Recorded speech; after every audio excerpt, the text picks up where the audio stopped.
In the frozen lands of the north, Loki, the god of deception, always looking for new ways to sow chaos, joined forces with the giantess Angerboda. From this union, three creatures were born: the world serpent Jörmungandr, the goddess of the underworld Hel, and Fenrir, a wolf of a size never seen before. His fur was black as the darkest night, claws sharp as blades, and teeth as long as swords. As Fenrir grew, his size increased at an alarming rate. In weeks, he was already larger than any common wolf. His appetite was insatiable, and soon the forests near his home were depopulated of prey. Animals fled when they sensed his presence, and the trees seemed to bend over to get out of his way. News of the birth of this extraordinary creature soon reached Asgard, the home of the gods. Odin, the father of all, called an urgent council. The gods gathered in the great hall as they showed concern and fear at the news from the lands of the giants. Freya, the goddess of beauty and love, spoke first. "I have seen in my visions the future this wolf brings. It is a danger we cannot ignore." Thor, the god of thunder, clenched his hammer Mjolnir tightly, ready to meet any threat. But Tyr, the god of war and justice, proposed a solution. "We must bring the wolf to Asgard," Tyr declared. "Only under our watch will we be able to control its growth and, perhaps, avoid the fate the Norns have ordained for it." Odin considered Tyr's words. After a long silence, he said, "Let it become so. We will bring Loki's son to Asgard and raise him among us." Fenrir's arrival in Asgard was an event no god would ever forget. The young wolf, already the size of a horse, walked across the Bifrost Bridge, his eyes roaming the golden realm of the Aesir with curiosity. The first days in Asgard were a period of adjustment for all. The lesser gods avoided the wolf, muttering behind his back and casting fearful glances when they thought no one was watching. Fenrir, for his part, seemed to enjoy the attention and the space granted to him. Tyr took upon himself the responsibility of taking care of and training Fenrir. Every morning, the god of war took the wolf to the training grounds, where he taught him to control his strength and channel his energy. Fenrir was a fast learner, but as the days passed, Fenrir's size continued to increase exponentially. Soon, not even the largest halls of Asgard could contain him comfortably. His appetite grew along with his body, and the gods began to worry about the amount of food he consumed daily. Odin began to worry. The prophecies that spoke of Fenrir's role in Ragnarok, the end of time, weighed on his mind. With each passing day, the father of all became more convinced that they had made a mistake in bringing the wolf to Asgard. One night, as Fenrir slept under the stars, already too large for any structure in Asgard, Odin called a secret council. The gods met in silence, appalled at the gravity of the situation. "The wolf has grown beyond our control," Odin said, his voice low. "If he continues like this, there will be no power in the 9 worlds that can stop him when the time comes." The gods argued for hours, searching for a solution that could contain the threat Fenrir posed without breaking the laws of hospitality they had established. Finally, it was Freyr, the god of fertility and abundance, who proposed an idea. "We must create chains," he suggested, "chains stronger than anything that has gone before, and we must make Fenrir agree to become bound by them as a test of his strength." The proposal was met with thoughtful silence. Everyone knew that tricking Fenrir would be no easy task. The wolf had inherited the cunning of his father, Loki, and would not easily fall into such an obvious trap. Tyr, who had developed a closeness with Fenrir during their time together, volunteered for the most dangerous task. "I will convince Fenrir to let himself be bound," he declared. "He trusts me. If anyone can get him to accept this test, it is me." The gods agreed on the plan, and each knew of the risks and consequences that could arise if they failed. As they dispersed to begin preparations, a sense of dread and anticipation swept through Asgard. The fate of the gods, and perhaps of all the worlds, would depend on the success of their plan to contain Fenrir.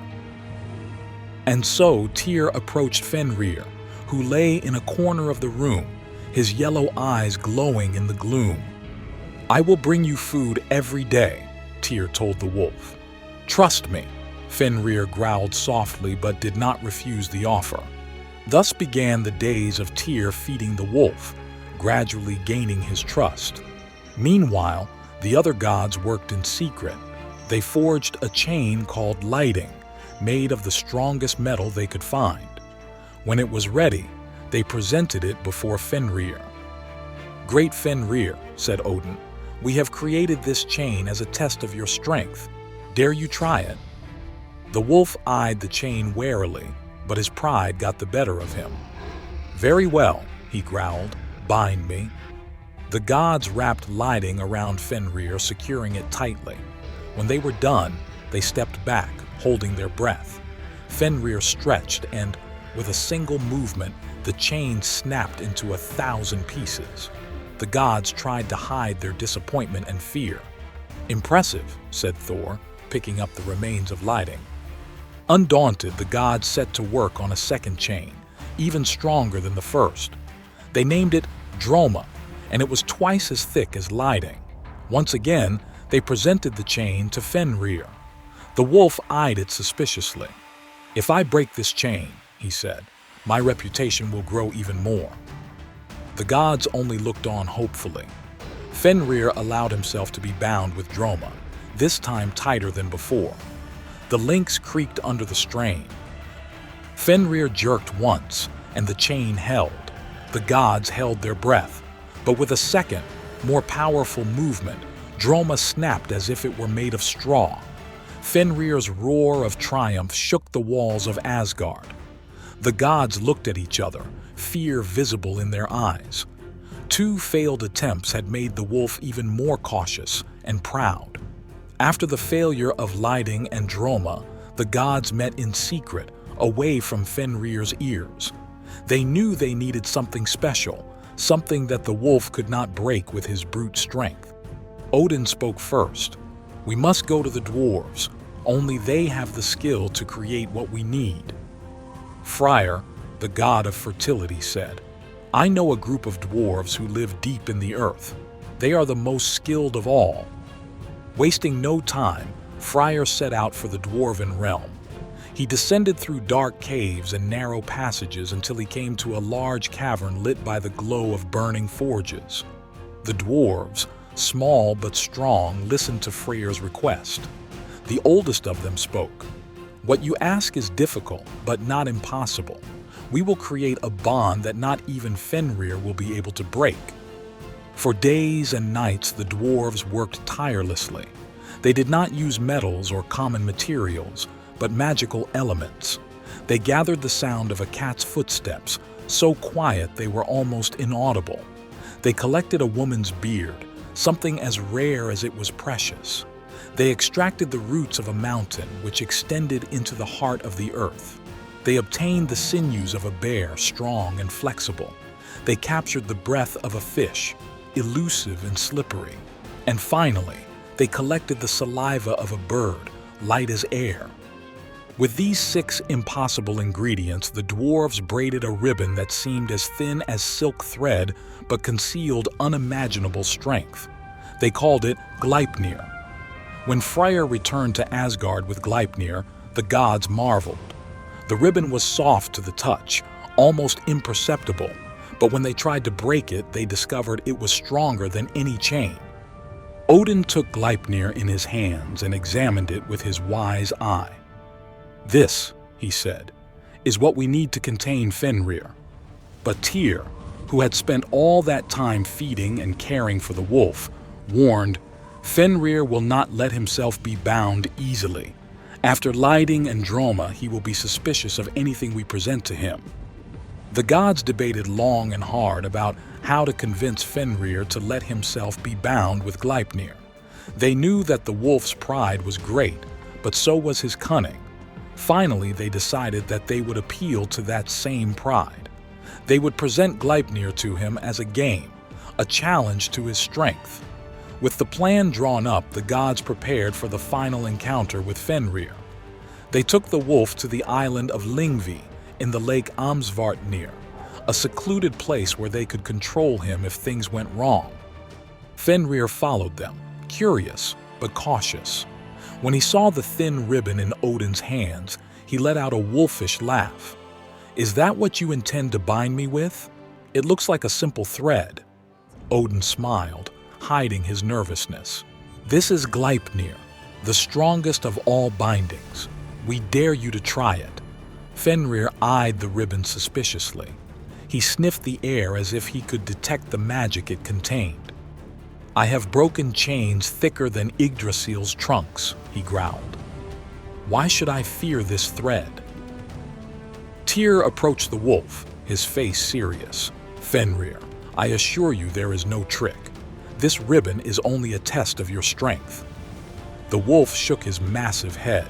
"I don't trust it. If it is a trap, I will be bound forever. I won't risk it without guarantees." "I will become your guarantee," said the god of war. "I will put my right hand in your mouth while you are bound.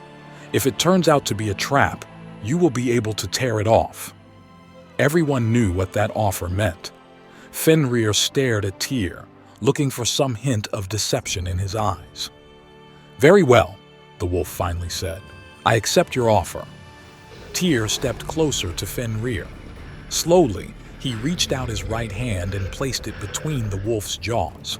Fenrir closed his mouth just enough to hold the hand without damaging it yet. The other gods proceeded to bind Fenrir with Gleipnir. The magical ribbon was wrapped around the wolf's seemingly frail but incredibly strong body. When they were done, they stepped back. "Try to free yourself now, Fenrir," Odin said. The wolf pulled and writhed, snarling and struggling against his bonds. But try as he might, he could not break Gleipnir. His eyes widened as he realized he was truly trapped. With a roar, Fenrir snapped his jaws shut. Tyr's cry of pain was heard in Asgard as the god's hand was bitten off. Blood spurted from the wound, but Tyr did not utter another sound. He stood erect despite the pain. Fenrir, now completely enraged, struggled and writhed, but Gleipnir held him firmly in place. With Fenrir finally subdued, the gods acted quickly. They could not leave him in Asgard, where his presence would be a constant threat. They decided to take him to a remote place, where he would remain until the day of Ragnarok. They dragged the wolf, who did not stop fighting and biting, to an island called Lyngvi in the middle of Lake Amsvartnir. The journey was arduous, with Fenrir resisting at every step. Once on the island, the gods sought a way to keep Fenrir's jaws open, fearing that he might bite anyone who came near. They took a sword and thrust it into his jaw, with the hilt in the lower jaw and the tip touching the roof of his mouth. The pain made Fenrir howl, but the sword served its purpose, keeping the wolf's mouth open and preventing it from biting. The prophecies spoke of Fenrir's role in the Ragnarok, and they knew that, when the time came, not even Gleipnir would be able to contain him. Tyr, still bleeding from his amputation, looked at the wolf he had once fed. His sacrifice had saved Asgard, at least for now, but the price had been high. As the gods prepared to depart, Fenrir looked at them with hate-filled eyes and promises of vengeance. His saliva, mixed with blood from the sword in his mouth, formed a river that flowed from the island. Odin was the last to leave Lyngvi. He looked once more at the chained wolf. He knew this was not the end, but only the beginning of a long wait. "Until Ragnarok, son of Loki," muttered the father of all before turning his back on the island. Thus was Fenrir, the monstrous wolf, tied up on a solitary island. And there he would remain, accumulating his rage and strength, waiting for the day when the chains would be broken and he would fulfill his destiny in the twilight of the gods. Would Fenrir be able to break his chains and unleash the Ragnarok? Or perhaps an even greater force will rise to challenge the established order? This video has been created for the Myths in Comics channel. We hope you enjoyed this story. Until the next adventure,